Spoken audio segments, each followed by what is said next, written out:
The wind carried more than salt and seaweed across the walls of Kaffa that autumn morning in 1346. It carried the scent of death, thick and cloying, mixed with the acrid smoke of burning pitch. Marco Grimaldi pressed his back against the stone ramparts, listening to the thunderous crash of another catapult stone striking the fortress walls. But it wasn't stone that made his stomach turn. It was what the Mongols had begun hurling over the walls 3 days ago. Bodies.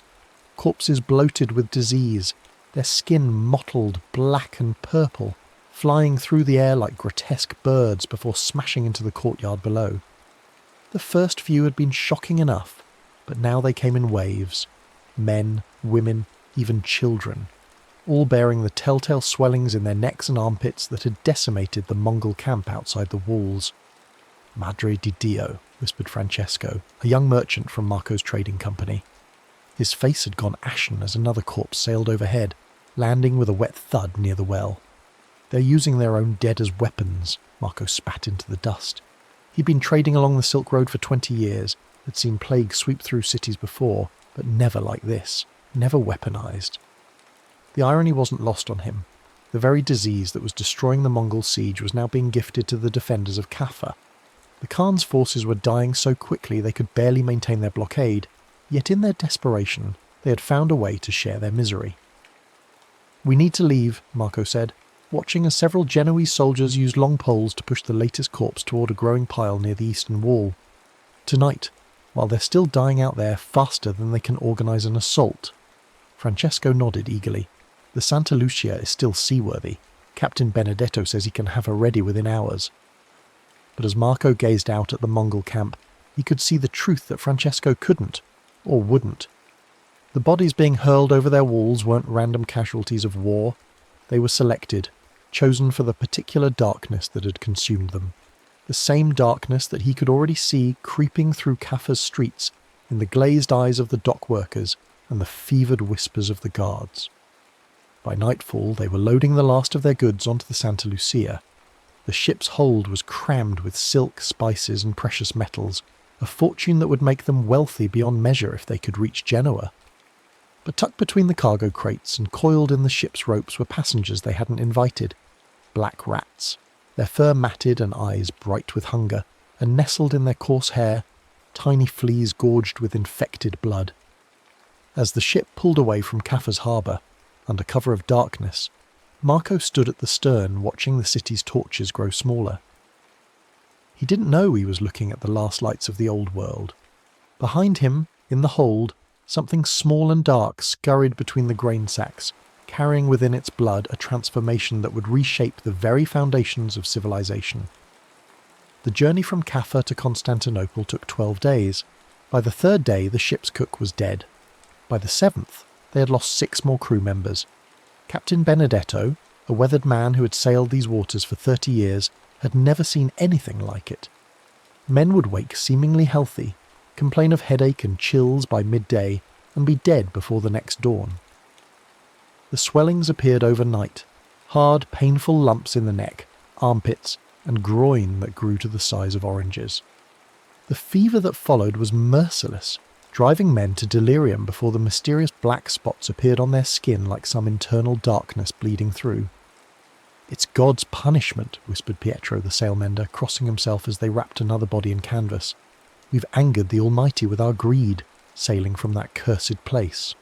But Marco, educated in the universities of Bologna and Padua, suspected something more earthly at work.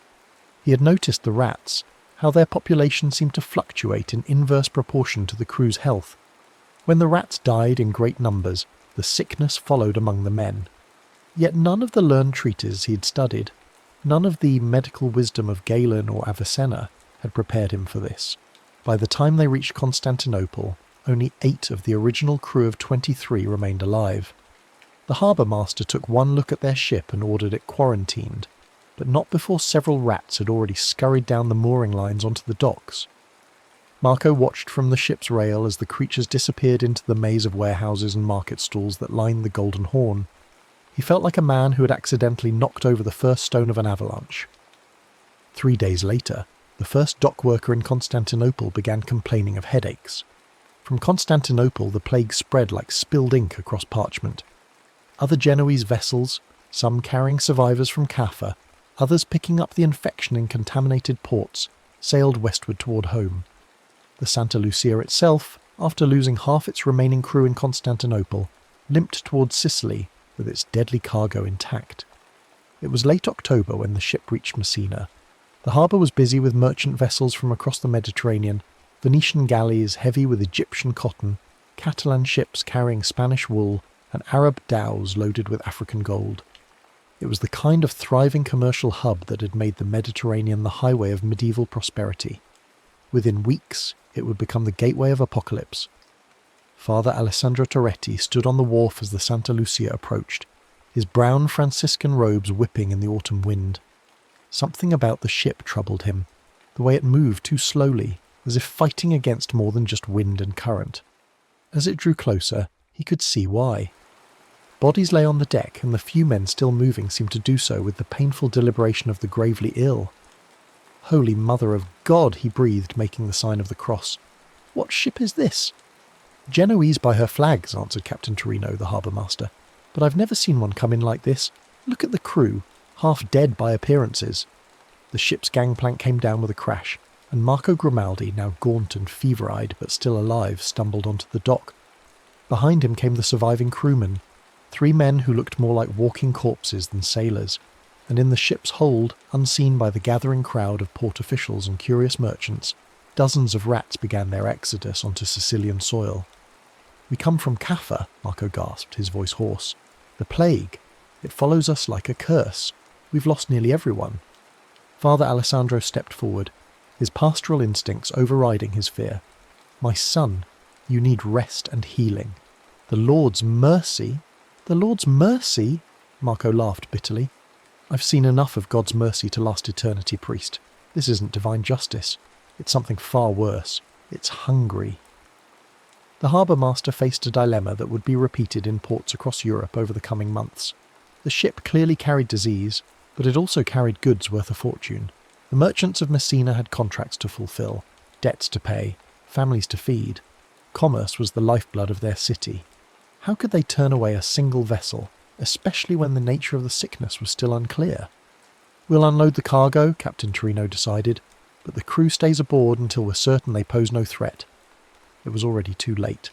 By the time the decision was made, the rats had been ashore for hours, scattering through the city's granaries and markets, and the fleas they carried were already seeking new hosts among the dock workers who had handled the ship's ropes. Within a week, the first cases appeared in Messina. A stevedore named Giuseppe, who had helped unload the Santa Lucia, woke one morning with a splitting headache and chills that no amount of wine could warm. By evening, the telltale swellings had appeared in his neck. By the 3rd day, he was dead. His wife, Maria, who had nursed him faithfully, followed him within the week. Their children lasted only days longer. The pattern repeated throughout the city. Families wiped out in succession, entire neighbourhoods falling silent as the plague consumed them house by house. The physicians of Messina, trained in the classical texts and confident in their bloodletting and herbal remedies, found themselves helpless against an enemy that seemed to mock their learning. Dr. Salvatore Medici, the city's most respected physician, stood in his study surrounded by his medical texts, sweating despite the cool November air. He had tried everything: bloodletting to balance the humours, aromatic herbs to purify the air, prayers and incantations learned from both Christian and Islamic sources. Nothing worked. If anything, his patients seemed to die faster under his care than those left to their fate. "Perhaps," he whispered to his assistant, a young man named Paolo who had somehow remained healthy despite their constant exposure to the sick, "perhaps our learning is insufficient. Perhaps God has sent something beyond the reach of earthly medicine." Paolo, barely 20 and educated enough to read Latin but young enough to question authority, shook his head. "Master, what if it's not divine at all? What if it's simply something we don't understand yet? Something natural?" The suggestion was borderline heretical, but Dr. Medici found himself considering it. In his 40 years of practice, he had never seen a disease that moved so quickly, killed so efficiently, and seemed so utterly indifferent to the social order. Rich and poor, noble and peasant, priest and sinner, all fell before it with equal ease. As winter settled over Sicily, nearly half of Messina's population was dead. The survivors faced a choice that would echo across Europe: flee and risk spreading the plague further, or remain and wait for death to find them. Most chose to flee. Ships left Messina harbour daily, carrying refugees to Naples, Rome, Genoa and Marseille. Each vessel was a floating bomb, carrying not just desperate people but the rats and fleas that had made the plague possible. By Christmas of 1347, the Black Death, though it wouldn't acquire that name for centuries, had established beachheads in a dozen major ports across the Mediterranean. In Avignon, where the Pope held court in magnificent exile from Rome, the winter of 1347 passed in relative peace. The papal palace buzzed with the usual intrigues and ceremonies, while the city below thrived on the wealth that followed the church's presence. Lady Catherine de Montmorency wrote regularly to her sister in Paris, her letters filled with gossip about court fashion and ecclesiastical politics. But by spring, her letters took on a different tone entirely. "Dearest Marie," she wrote in March of 1348, her usually elegant script hurried and irregular, "I hardly know how to convey what has befallen our fair city. It began in the poor quarters, as such things do, but it has not remained there. Yesterday Father Bernard collapsed during Mass, blood flowing from his mouth as he tried to consecrate the host. Today, 3 more priests are dead, and the cathedral refuses new bodies for burial. There is simply no more room." She set down her quill and walked to the window of her townhouse, gazing out at streets that had grown eerily quiet. Where once merchants hawked their wares and children played, now only the occasional cart passed by, usually loaded with corpses wrapped in whatever cloth could be found. The bells that once marked the hours with calls to prayer now tolled constantly for the dead, their bronze voices creating a symphony of mourning that never ceased. "The physicians," she continued, returning to her letter, "have taken to wearing the most grotesque costumes, leather robes and masks with great beaks stuffed with herbs and spices. They look like monsters from a fever dream, and perhaps that is what they have become. Dr. Beaumont, who attended Papa before his death, told me privately that he has never seen anything like this plague. It mocks every treatment, ignores every remedy. It is as if death himself walks among us, choosing victims by whim alone." What Lady Catherine couldn't see from her window was the full scope of the catastrophe unfolding across France. In Paris, the university medical faculty had declared the plague the result of a conjunction of Mars, Jupiter and Saturn in the sign of Aquarius, an explanation that provided no comfort to the families watching their loved ones die in agony. The city's graveyards had overflowed by April, forcing authorities to dig enormous pits outside the walls where bodies were layered like cordwood. Pierre de Chauliac, a young medical student at the University of Paris, had abandoned his studies to work directly with plague victims. What he saw challenged everything he had been taught about medicine and the human body. The disease seemed to have 2 distinct forms, one that attacked the lymph nodes, causing the characteristic swellings, and another that went straight to the lungs, killing so quickly that victims sometimes died while still walking. "Master Guillaume," he said to his former professor, finding the old man in his study surrounded by ancient texts, "the Galenic system provides no explanation for what we're seeing. The 4 humours, the theory of contagion by miasma, none of it applies here." Master Guillaume looked up from his manuscript of Avicenna, his face haggard. At 60, he had spent his life believing that all knowledge worth having was contained in the classical texts. Now that certainty was crumbling. "Then what would you propose, student?" "That we abandon 15 centuries of medical wisdom." "Perhaps," Pierre said quietly, "wisdom begins with admitting ignorance." In the poor quarters of Paris, where the plague struck hardest, Jean-Baptiste the gravedigger had long since stopped counting the dead. At first he had tried to maintain the proper rituals, individual graves, prayers for each soul, careful record-keeping for grieving families. But by May, the corpses were arriving faster than he and his assistants could dig holes. "They die too fast to bless," he told his wife, Marie, as he stumbled home after another 18-hour day in the expanded cemetery outside the city walls. His clothes reeked of lime and decay, his hands were permanently stained black from handling corpses, and his eyes held the haunted look of a man who had seen the end of the world. "How many today?" Marie asked, though she wasn't sure she wanted to know. "I stopped counting at 200. The pits we dug last week are already full. Father Michel says we may have to start using the old quarries outside the walls. He slumped into his chair, exhausting radiating from every line of his body. The worst part isn't the numbers, Marie. It's how quickly people forget the dead. A week ago, these were merchants and craftsmen, mothers and children. Now they're just cargo. The plague's impact extended far beyond the raw numbers of the dead. In Strasbourg, the Jewish quarter burned while families like the Rosenbergs fled for their lives, accused by desperate Christians of poisoning wells and spreading plague through sorcery. Abraham Rosenberg gathered his family in their house as the mob assembled outside, knowing that centuries of coexistence were ending in a single night of terror. "Papa," his daughter Rebecca whispered, clutching her mother's hand, "why do they blame us? We're dying too." Abraham had no answer that would satisfy a 12-year-old.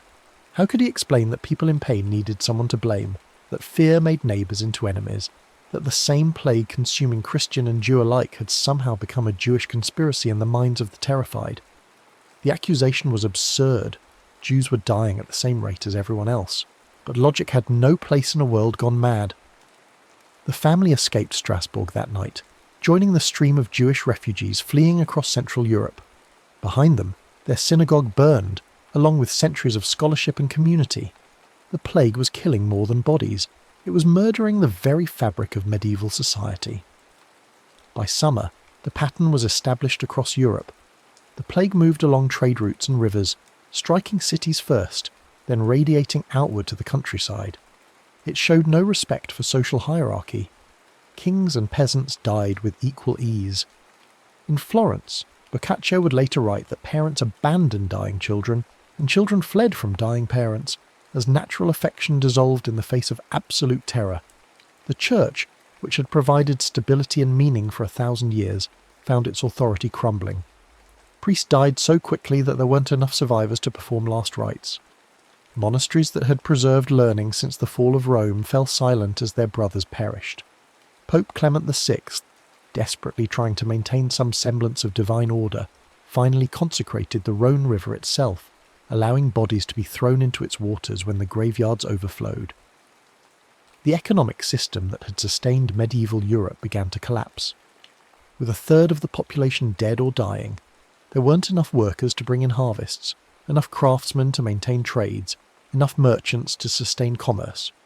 Prices fluctuated wildly as supply and demand lost all predictability. Money became worthless when there was nothing left to buy and no one left to sell it. Yet even as the old world died, seeds of something new were being planted. In the devastated countryside of England, where entire villages stood empty and manor lords had no serfs to work their land, surviving peasants began to realise they possessed something previously unimaginable: bargaining power. Thomas of Wycliffe, a serf who had worked the same strip of land his entire life, stood in his lord's manor hall in the autumn of 1349, hat in hand but back straight. Sir William de Montfort, who had lost 2/3 of his peasants to the plague, sat behind his oak table trying to project an authority he no longer truly possessed.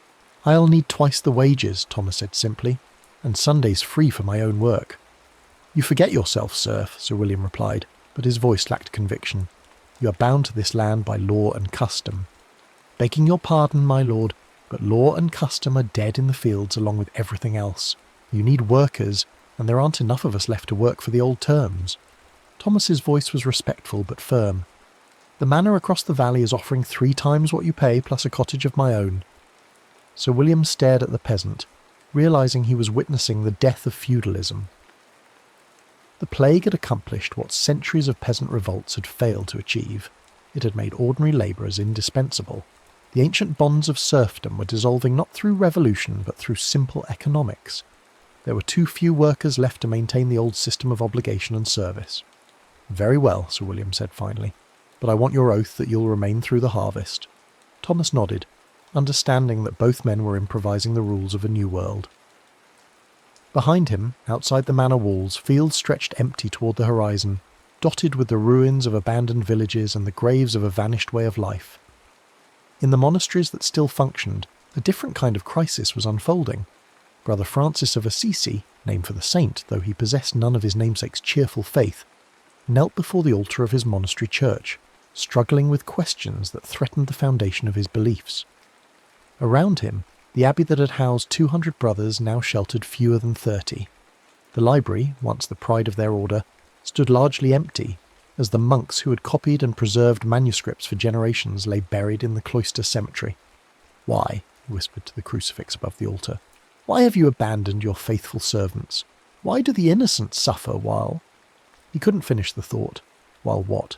While the guilty lived. But he'd seen enough to know that the plague recognised no moral distinctions. Saints and sinners died with equal ease. Brother Francis had spent 20 years believing that God's will was ultimately just, that suffering served some divine purpose, that faith would be rewarded and wickedness punished. The plague had shattered those certainties. He had watched holy men die in agony while thieves and prostitutes survived. He had seen children, innocent of any sin, consumed by fever and pain. If this was God's plan, then God was either powerless or cruel, both possibilities too terrible to accept. The crisis of faith extended far beyond individual monks. Across Europe, the Church's carefully constructed theology was crumbling under the weight of inexplicable suffering. If the plague was punishment for sin, why did it kill indiscriminately? If it was a test of faith, why did the most devout suffer worst? If it was part of God's mysterious plan, what kind of deity would orchestrate such horror? Into this spiritual vacuum stepped the flagellants, bands of religious zealots who roamed from town to town, publicly whipping themselves in elaborate rituals of penance. They believed that by taking suffering upon themselves, they could atone for humanity's sins and end the plague. Their processions attracted thousands of followers, desperate for any action that might appease divine wrath. Brother Marcus, a former Benedictine who had joined the flagellants after watching his entire monastery die, led one such group through the towns of Bavaria. His back was cross-hatched with scars from months of ritual whipping, and his eyes held the fervour of a man who had found certainty in pain. "Repent," he cried to the crowds that gathered in village squares. "God's anger burns like fire, and only our blood can quench it. We have lived in sin and luxury while the poor suffered. Now the Lord calls us to account." The crowd watched in fascination and horror as Brother Marcus and his followers stripped to the waist and began their ritual. The crack of leather on flesh, the chanted prayers, the blood flowing freely. It was medieval theatre at its most intense, offering both spectacle and the hope of salvation through shared suffering. But even the flagellants couldn't ignore the evidence of their senses. Towns they had purified through penance continued to die. The plague showed no more mercy to the penitent than to the proud. Gradually the movement began to fragment as followers realised that self-torture was no more effective than any other remedy. In England, where the plague arrived in the summer of 1348, the social transformation was particularly dramatic. The island's feudal system, more rigid than most of continental Europe, shattered completely under the plague's impact. Villages that had existed since Saxon times simply vanished as their entire populations died. Ancient family lines that had held land for centuries ended with the generation. Margaret of Wessex, who had married into minor nobility and spent her life managing a manor household, found herself transformed into something unprecedented, a female landowner with real power. Her husband and both his brothers had died within a week of each other, leaving her as heir to estates that encompassed 3 villages and hundreds of acres of farmland. "The law says I cannot inherit," she told the royal magistrate who had come to settle the estate. "But the law also assumes there are male heirs to inherit. What happens when they're all dead?" The magistrate, a learned man who had spent his career interpreting precedent and statute, found himself in uncharted territory. The plague had created legal situations that no lawmaker had anticipated. Women inheriting land, serfs demanding wages, contracts becoming void because entire families had died. The very foundations of medieval law were proving inadequate to the new reality. "Perhaps," the magistrate said slowly, "we must interpret the law in light of current necessities.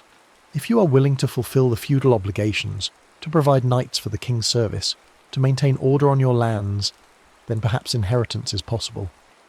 Margaret smiled grimly. "I have no knights left to provide, but I can offer something more valuable, crops that will actually be harvested, because I'm willing to pay workers what they're worth." The conversation illustrated a fundamental shift occurring across Europe.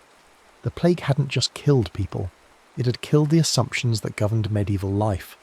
Social mobility, previously limited to the most exceptional circumstances, suddenly became commonplace as traditional hierarchies collapsed, and survivors found themselves filling roles they had never been intended to occupy. By 1350, the plague's primary assault was ending, but its aftermath was only beginning. London, which had lost perhaps 40% of its population, had become a city of children and old people. The middle generation, those who had been in their prime when the plague struck, were largely gone. 10-year-old William Ashford wandered through streets he no longer recognised, scavenging for food among abandoned houses and trying to make sense of a world where all the adults had vanished.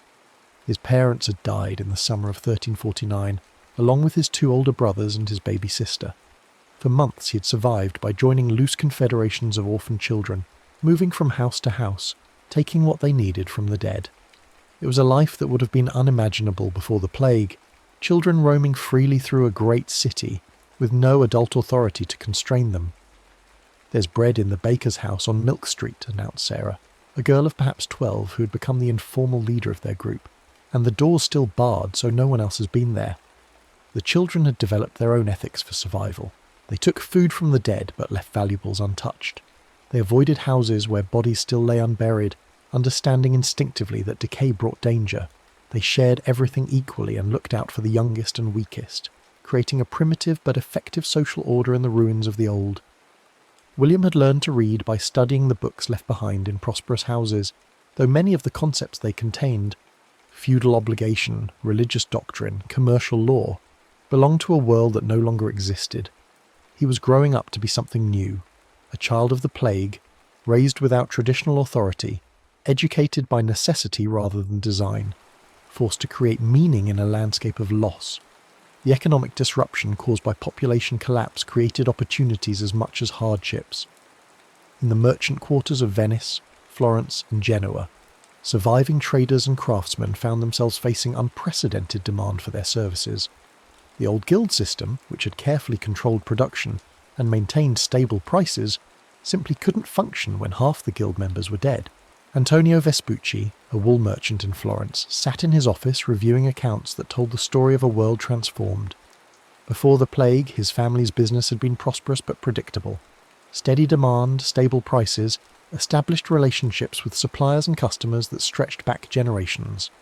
Now, the surviving textile workers could demand wages that would have been unthinkable just years before, while the reduced population meant that luxury goods were simultaneously scarce and less needed.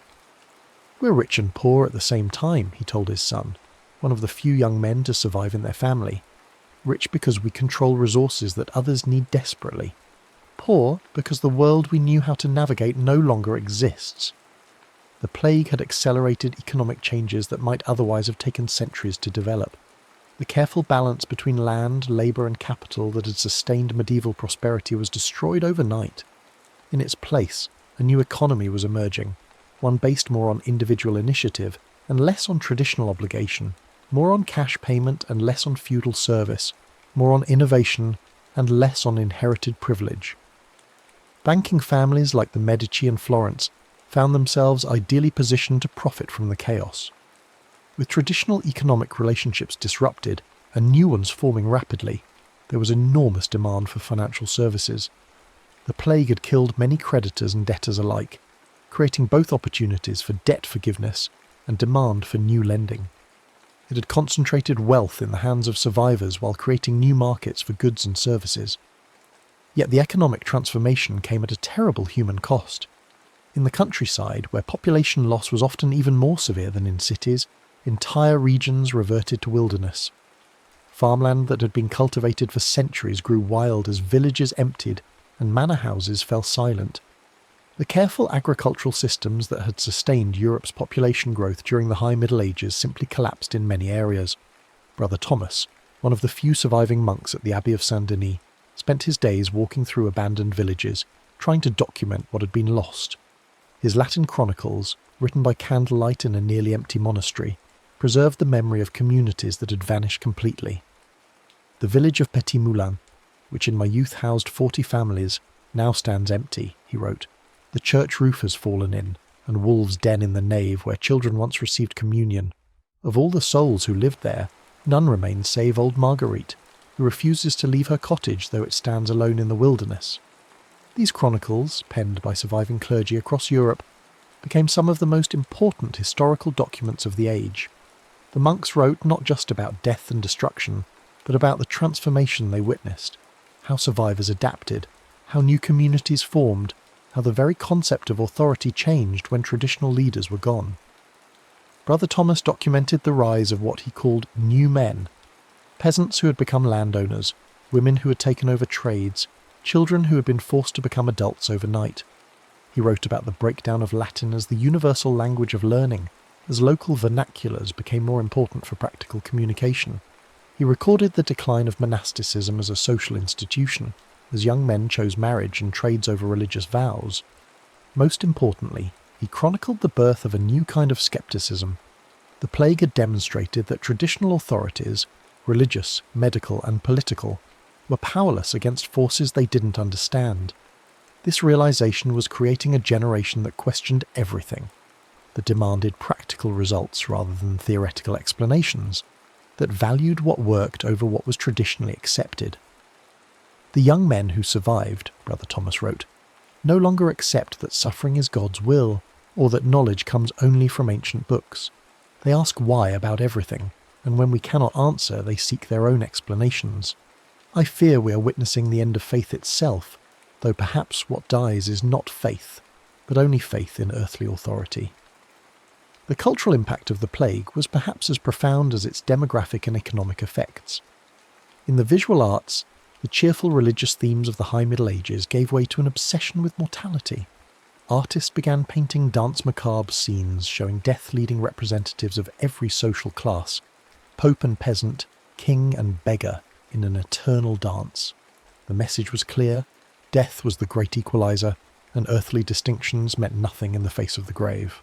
Master Giovanni, a painter in Siena, stood before his latest commission, a fresco for the cathedral showing the Last Judgment.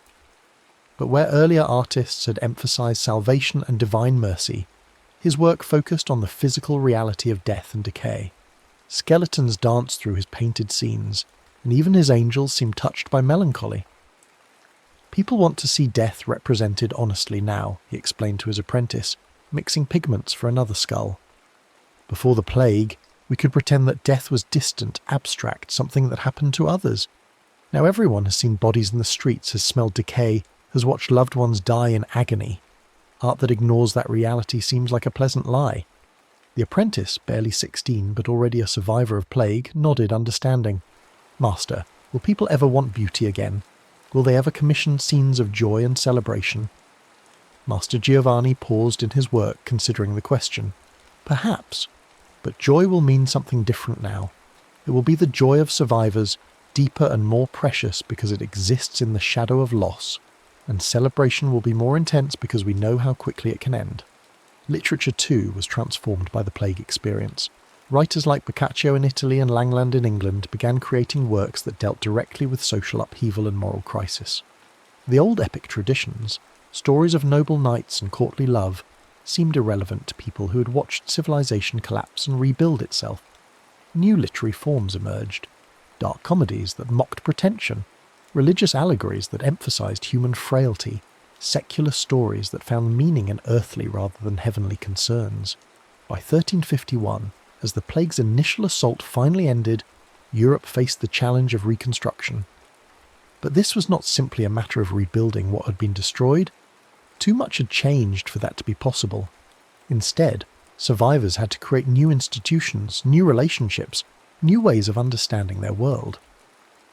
In England, King Edward III faced a crisis that no monarch had ever confronted, a kingdom where traditional authority had collapsed and needed to be rebuilt from the ground up. The feudal system that had provided military service and tax revenue was in ruins. Many of his nobles were dead, and those who survived often lacked the resources to fulfill their traditional obligations. The peasants who had once provided labour service were demanding cash wages and threatening to leave for better opportunities elsewhere. Your Majesty, advised William de Cherschel, one of the king's surviving justices, we must act quickly to restore order. If we allow these new customs to become established, the very foundation of royal authority will be undermined. The result was legislation like the Statute of Labourers, which attempted to freeze wages at pre-plague levels and prevent peasants from seeking better conditions elsewhere. But such laws were largely unenforceable. There simply weren't enough officials left to monitor compliance, and the economic reality was that landowners who needed workers had to pay market rates or see their fields go unharvested. Edward himself recognised that he was presiding over the end of one kind of monarchy and the birth of another. The old system of personal loyalty and feudal obligation was being replaced by something more bureaucratic and commercial. Kings would increasingly need to rule through paid officials rather than feudal vassals, would need to raise money through taxation rather than traditional service, would need to justify their authority through effectiveness rather than tradition alone. In the schools and universities that survived, educators faced the challenge of training a new generation for a world unlike any that had existed before. Master Robert de Stretton, who taught at Oxford, found himself revising curricula that had remained unchanged for centuries. We can no longer assume that students will enter a world of stable hierarchies and unchanging customs, he told his fellow masters. They need practical skills, accounting, law, medicine that actually works rather than medicine that sounds scholarly. They need to think critically about authority rather than simply accepting it. The plague had created an educational crisis, but also an educational opportunity. With so many positions left vacant by death, there was unprecedented demand for educated people who could read, write, calculate, and organise.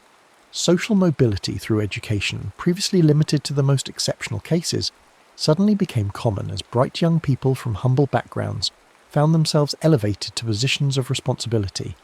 The Church, too, had to reinvent itself. The easy certainties of medieval theology had been shattered by the plague experience. Priests who survived often found themselves ministering to congregations that had lost faith in traditional explanations of divine justice. The official church response, that the plague was God's punishment for sin, rang hollow to people who had watched innocent children die, while corrupt officials survived. Father Michael of Hereford, one of the few parish priests to survive in his district, struggled to address his reduced congregation's crisis of faith. His church, which had once housed 200 families, now served fewer than 30. The elaborate ritual calendar that had structured medieval religious life seemed inadequate to people who had experienced such immediate and personal tragedy. God's ways are mysterious, he began his sermon, then stopped, seeing the sceptical faces before him. These were not the trusting parishioners of his youth, who had accepted religious authority without question. These were survivors who had seen too much to accept easy platitudes. "Father," interrupted Agnes the baker, one of the few women left in the village, "my 3 children died while the corrupt tax collector lived. Where was God's justice then?" Father Michael had no answer that would satisfy her, and he knew it. The traditional theology of divine punishment and reward had been proven inadequate by the plague's indiscriminate killing. He was being forced to develop a new kind of Christianity, one that acknowledged suffering without explaining it away, that offered comfort without false promises, that found meaning in survival rather than just salvation. "Perhaps," he said finally, "our task is not to understand God's will, but to serve each other in spite of our ignorance. Perhaps faith means continuing to love and hope when we cannot comprehend why such terrible things happen." It was a humbler theology than medieval Christianity had traditionally offered, but it was one that resonated with people who had been humbled by experience. The church that emerged from the plague would be less confident in its explanations, but more focused on practical charity, less concerned with abstract doctrine, but more engaged with immediate human needs. As the 1350s progressed, the shape of the new Europe began to emerge more clearly. In the countryside, the manor system was giving way to cash-rent relationships between landowners and farmers.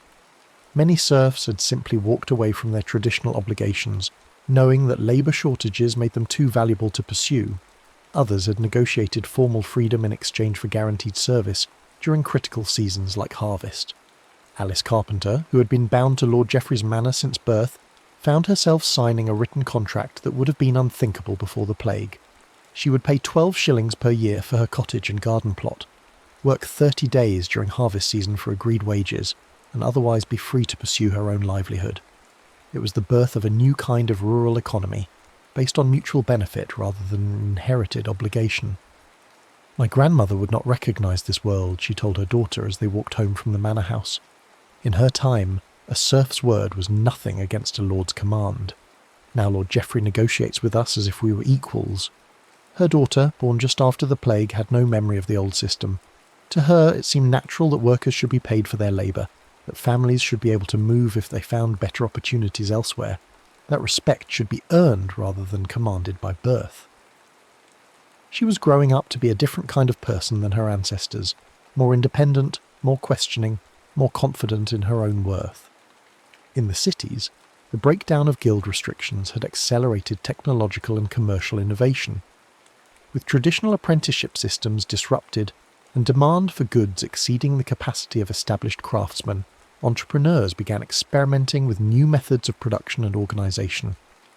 Marco Corte, a Venetian merchant who had survived the plague by fleeing to a country estate, returned to find Venice's commercial landscape completely transformed. Old trading partnerships had dissolved with the death of partners, new routes had opened as traditional suppliers disappeared, and there was unprecedented opportunity for innovation in both products and methods. Before the plague, he explained to his son, commerce was about maintaining relationships built over generations. Your grandfather traded with the same families in Constantinople that his grandfather had known. Success came from stability and trust built over time. He gestured toward the bustling harbour, where ships were loading and unloading goods from across the known world. Now, success comes from adaptation and speed. The old networks are gone. We must build new ones constantly, must be ready to change direction when opportunities arise, must compete on merit rather than inherited connections. The plague had inadvertently created conditions that would foster the development of capitalism. With traditional economic relationships disrupted, market forces operated more freely. Competition increased as guild restrictions weakened. Innovation accelerated as old methods proved inadequate to new circumstances. Capital became more mobile as inheritance patterns changed and new wealth accumulated in the hands of survivors. The intellectual transformation was equally profound. In the universities that continued to function, scholars began questioning fundamental assumptions that had gone unchallenged for centuries. The failure of traditional medicine during the plague had discredited not just specific remedies, but the entire theoretical framework of medieval learning. Master William of Ockham, teaching at the University of Paris, found himself developing new approaches to natural philosophy that emphasized observation over authority, experiment over tradition, practical results over theoretical elegance. His students, many of them plague survivors, were naturally skeptical of claims that couldn't be demonstrated. The ancients were wise, he told his students, but they were not infallible. Aristotle never saw the plague. Galen never treated plague victims. We must learn from their methods, careful observation, logical reasoning, but we cannot simply accept their conclusions. This approach would eventually contribute to the scientific revolution, though that development lay centuries in the future. More immediately, it began to change how people thought about authority and knowledge. The plague had demonstrated that traditional sources of wisdom, religious doctrine, classical texts, established custom, could be completely wrong about fundamental questions of life and death. The political implications of this intellectual shift were enormous. If traditional authorities could be wrong about medicine and natural philosophy, why should they be trusted about law and governance? If inherited wisdom could prove inadequate to new challenges, why should political power be inherited rather than earned? These questions wouldn't produce immediate revolution, but they planted seeds of doubt that would eventually flower into new concepts of legitimate authority. By the mid-1350s, the demographic impact of the plague was becoming clear. Europe's population had fallen by at least 1/3, and in some regions by half or more. This wasn't just a temporary crisis that could be solved by rebuilding. It was a fundamental transformation that would shape European development for centuries. The population decline had multiple cascading effects. Agricultural production fell not just because there were fewer workers, but because vast areas of marginal farmland were abandoned entirely. Many villages disappeared completely, their inhabitants either dead or relocated to more viable communities.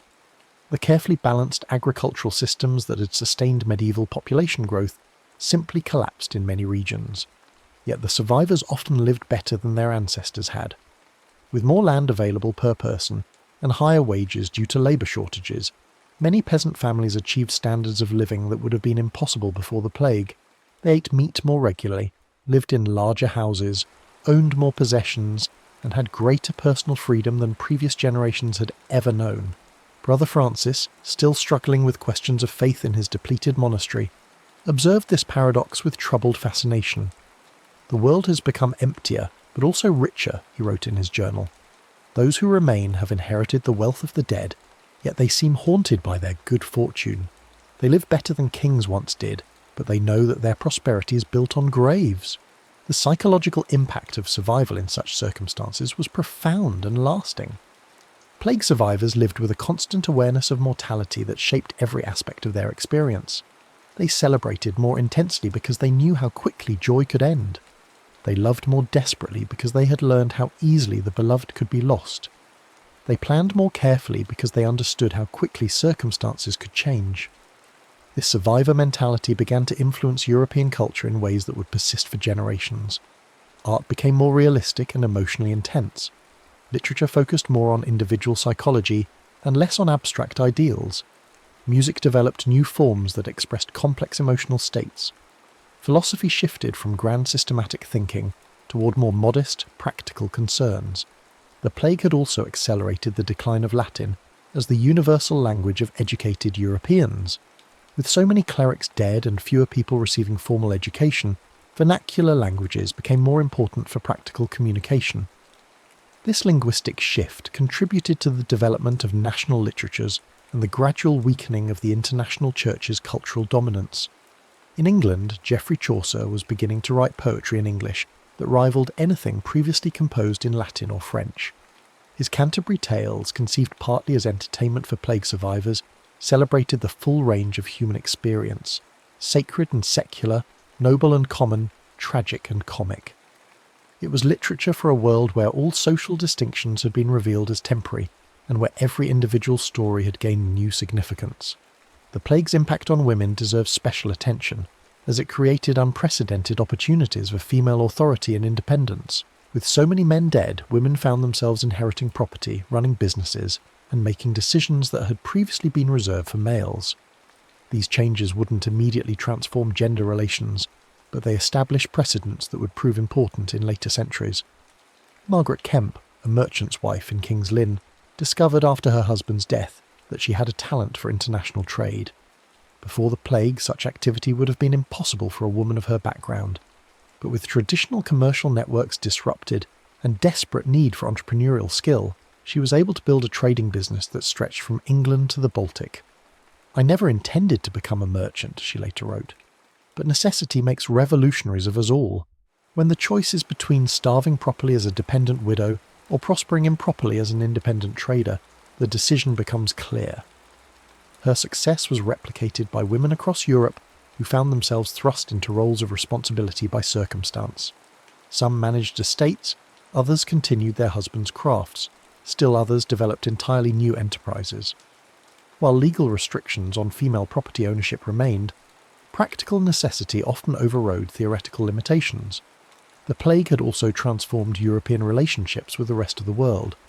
The demographic catastrophe had reduced Europe's ability to sustain the Crusades, contributing to the final loss of Christian territories in the Holy Land. But it had also reduced competition for trade routes and resources, potentially opening new opportunities for exploration and expansion. In the long term, the population decline would make Europeans more innovative and efficient, as smaller numbers of people had to accomplish what larger populations had previously done. This pressure for efficiency would eventually contribute to technological advances in agriculture, manufacturing and transportation that would give Europe advantages in global competition.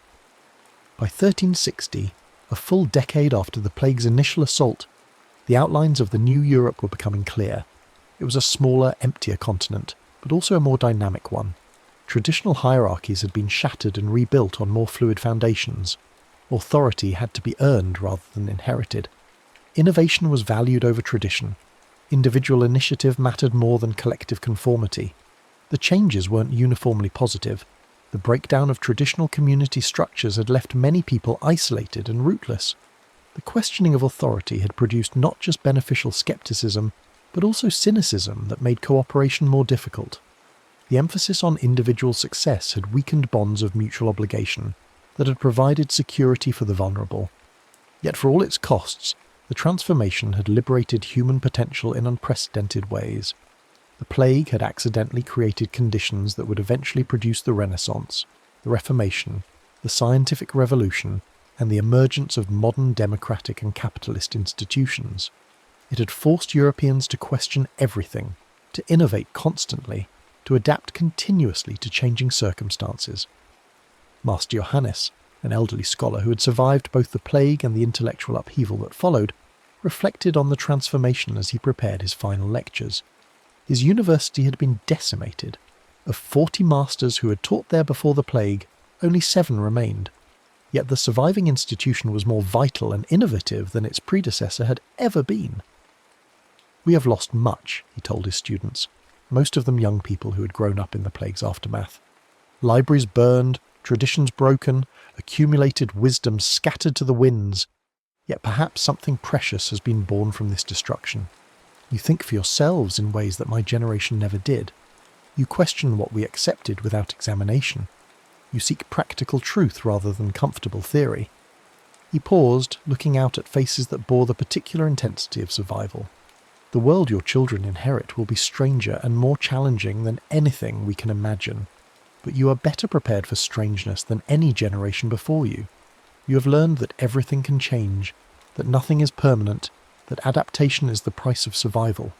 The plague had taught Europe's survivors to live with uncertainty, to find opportunity in crisis, to create new solutions when old ones failed.